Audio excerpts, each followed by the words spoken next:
ഈ സമയത്ത് 1971 ആയപ്പോഴേക്കും പാകിസ്ഥാൻ ഇന്ത്യയെ ആക്രമിക്കുന്നു.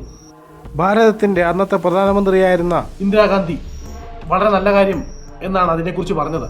അവർ തിരിച്ചാക്രമിച്ച് പാകിസ്ഥാനെ കീഴടക്കി 1971 പുതിയ രാജ്യത്തെ സൃഷ്ടിക്കുകയാണ്. അതാണ് ബംഗ്ലാദേശ്. 1971 ഷെയ്ഖ് മുജീബുർ റഹ്മാനാണ് പ്രധാനമന്ത്രിയാകുന്നത്. മുമ്പ് അദ്ദേഹം പാകിസ്ഥാനിലെ ഏറ്റവും വലിയ ഒറ്റകക്ഷിയായിരുന്നു അതിന് മുമ്പത്തെ തെരഞ്ഞെടുപ്പിൽ. എന്നാൽ അദ്ദേഹത്തിന് പ്രധാനമന്ത്രിയാക്കാൻ സാധിച്ചില്ല. അതിൽ നിന്നുമാണ് ഈ പ്രക്ഷോഭങ്ങൾ ഉണ്ടാകുന്നത്. അന്നത്തെ കാലത്ത് ബംഗ്ലാദേശിലായിരുന്നു പാകിസ്ഥാനേക്കാളും ജനസംഖ്യ കൂടുതലും സീറ്റ് കൂടുതലും. അപ്പം ഈ അവാമി ലീഗ് എന്ന് പറഞ്ഞ പാർട്ടി മിക്ക സീറ്റുകളും ജയിക്കുകയും ചെയ്തു.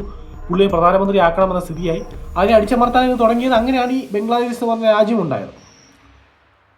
ഈ ഒരു വിഷയം എന്താണെന്ന് വെച്ചാൽ ഇന്ത്യക്ക് എങ്ങനെയാണ് ബാധിക്കുന്നത്. ബംഗ്ലാദേശ് ആഭ്യന്തര കലകം രൂക്ഷമാണ്.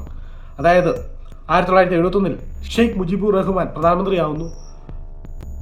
അതിനുശേഷം 2009 മുതൽ 2024 വരെ ഷെയ്ഖ് ഹസീന പ്രധാനമന്ത്രിയായിരുന്നു. 99 അവർ പ്രധാനമന്ത്രി ആയിരുന്നു. അതിനുശേഷം 2024 സ്റ്റുഡൻസിന്റെ വലിയ പ്രൊട്ടസ്റ്റ് ഉണ്ടാകുന്നു. അതായത്